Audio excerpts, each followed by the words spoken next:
Delhi Mumbai industrial corridor ये एक ऐसा शब्द है जिसे आपने हमारे कई वीडियोस में सुना होगा। आज सरकार जितना हो सके उतने इंफ्रा प्रोजेक्ट्स को दिल्ली और मुंबई के बीच बन रहे इंडस्ट्रियल कॉरिडोर के साथ में लिंक कर रही है। इवन देश की रियल एस्टेट इंडस्ट्री भी इस इकोनॉमिक कॉरिडोर के हिसाब से अपने प्रोजेक्ट को प्लान कर रही है। लेकिन ये प्रोजेक्ट जो साल 2007 में अपने बारे में बात करवाना लोगों के बीच में शुरू कर चुका था, ये आज कहाँ पर है? क्या इसका काम कुछ हुआ भी है या नहीं?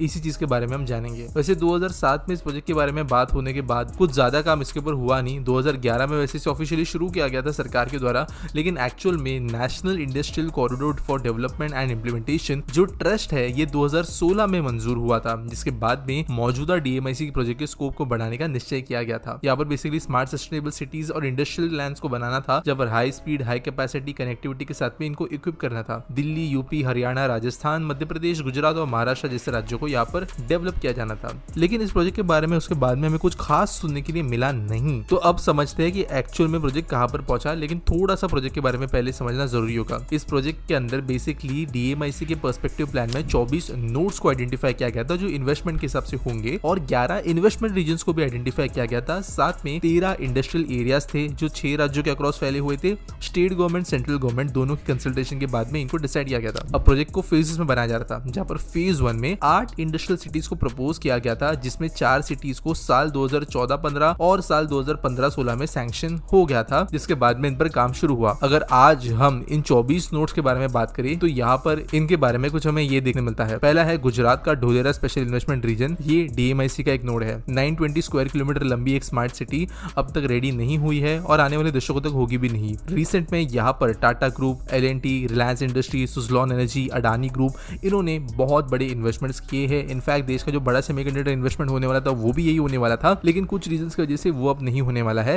लेकिन बाकी कंपनीज एक्चुअल में ग्राउंड पे यहाँ पर काम शुरू कर चुकी है। इसके अलावा 109 किलोमीटर लंबा 4 लेन वाइड अहमदाबाद ढोलेरा एक्सप्रेसवे भी यहाँ पर अंडर कंस्ट्रक्शन है, और इस रीजन में न्यू ढोलेरा इंटरनेशनल एयरपोर्ट भी प्लान किया गया है। इनफैक्ट कुछ दिन पहले ही मैंने इंटरव्यूज में भी ये खबर दी कि ढोलेरा इंटरनेशनल एयरपोर्ट उन 3 एयरपोर्ट्स में से है, जेवर और नवी मुंबई के बाद में, जहाँ पे रेलवे की कनेक्टिविटी देने के लिए भी गवर्नमेंट अभी प्रायोरिटी बेसिस पे काम कर रही है। अगला जो नोट था वो था महाराष्ट्र का शेंद्रे बिडकिन इंडस्ट्रियल एरिया। ये संभाजी नगर के पास में बनाया जा रहा था। इसे लोग ऑरिक सिटी के नाम से भी जानते हैं, और 2019 में यहाँ पर underground plug and play infrastructure develop हो गया था। बेसिकली ये देश की पहली फर्स्ट स्मार्ट इंडस्ट्रियल टाउन के तौर पे इनॉग्रेट किया गया, और वैसे इस टाउनशिप को पूरे प्लान के सबसे रेडी होने के लिए अभी काफी समय है। कई फार्मास्यूटिकल इंडस्ट्रीज, कुछ 2 व्हीलर मैन्युफैक्चरिंग इंडस्ट्रीज यहाँ पे रेडी है। इंडस्ट्रियल सिटी प्लानिंग हॉल, यहाँ पर थोड़े बहुत पब्लिक पार्क, ऐसी चीजें डेवलप ऑलरेडी हो चुकी है। यानी ये शहर भी ठीक ठाक फंक्शन कर रहा है। नेक्स्ट था महाराष्ट्र का दीघी पोर्ट इंडस्ट्रियल एरिया। मुंबई से लगभग 170 किलोमीटर दक्षिण में स्थित Mumbai Goa NH66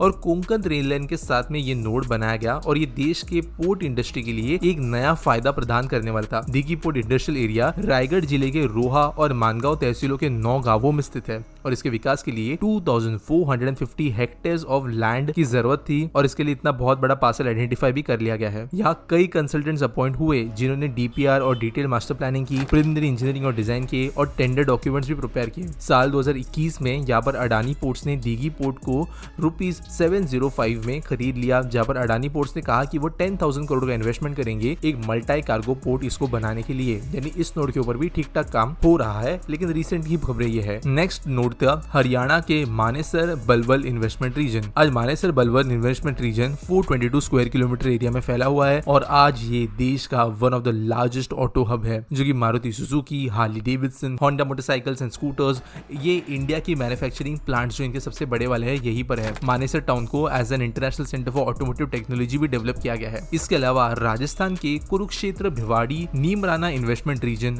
Jodhpur, Pali Marwar industrial area, Madhya Pradesh के अंदर कुछ इंटीग्रेटेड टाउनशिप्स बने हैं, विक्रम उद्योगपुरी, पीतमपुर धर माऊ इन्वेस्टमेंट रीजन। उत्तर प्रदेश के अंदर मल्टी मॉडल लॉजिस्टिक्स हब्स बने हैं। मल्टी मॉडल हब्स जो है वो दादरी, नोएडा, गाजियाबाद इन्वेस्टमेंट रीजन में भी बन रहे हैं, जिनके ऊपर काम कहीं कहीं पे हो गया है और कहीं कहीं पे चल रहा है, और ये सब भी दिल्ली मुंबई इंडस्ट्रियल कॉरिडोर का हिस्सा है। पर आपको ये जानना बहुत जरूरी है कि दिल्ली मुंबई इंडस्ट्रियल कॉरिडोर वैसे पूरा प्रोजेक्ट 1350 किलोमीटर लंबा है, और साथ साथ बन रहा 1506 किलोमीटर लंबा वेस्टर्न डेडिकेटेड फ्रेट कॉरिडोर, ये इस पूरे के पूरे कॉरिडोर का आप कह सकते हो सबसे मेन नस होगी जो ये कॉरिडोर को जीवित करेगा। यानी डीएमआईसी का पूरा डेवलपमेंट इन दोनों कनेक्टिंग प्रोजेक्ट्स के रूट पर ही डेवलप किया जा रहा है। रूट्स के नजदीक futuristic smart cities, industrial townships को क्रिएट किया जा रहा है। वेस्टर्न डेडिकेटेड फ्रेट कॉरिडोर की एक फ्रेट लाइन जो दिल्ली एनसीआर के दादरी से शुरू होकर नवी मुंबई के जवाहरलाल नेहरू पोर्ट टच तक एक्सटेंड करेगी, ये अभी अंडर कंस्ट्रक्शन है, लेकिन इसका मेजर हिस्सा ऑलमोस्ट पूरी तरीके से कंप्लीट है। बहुत बड़े हिस्से में रेगुलर बेसिस पे फ्रेट ट्रेन चलती भी है कमर्शियली। एंड का जो आपका सदर्न साइड का हिस्सा है वहां पर थोड़ा काम बचा है जो जल्दी कंप्लीट हो जाएगा और उसके ट्रायल्स भी हो चुके हैं। दिल्ली राजस्थान जयपुर के बीच में जो एक्सप्रेसवे बना वो दिल्ली मुंबई एक्सप्रेसवे का पहला हिस्सा है और अभी रिसेंटली 2 दिन पहले वडोदरा तक का सेक्शन भी यहाँ पर ओपन कर दिया गया था, जिसकी वजह से दिल्ली जयपुर के बीच का ट्रैवल टाइम 2 घंटे और अभी तो दिल्ली से लेके वडोदरा तक जो ट्रैवल टाइम है बाय रोड वो 8 घंटे हो गया, जो ट्रेन से भी कम है। वैसे इन कंक्लूजन आपको मैं बता दूं, दिल्ली मुंबई इंडस्ट्रियल कॉरिडोर हो गए, स्मार्ट सिटीज हो गए,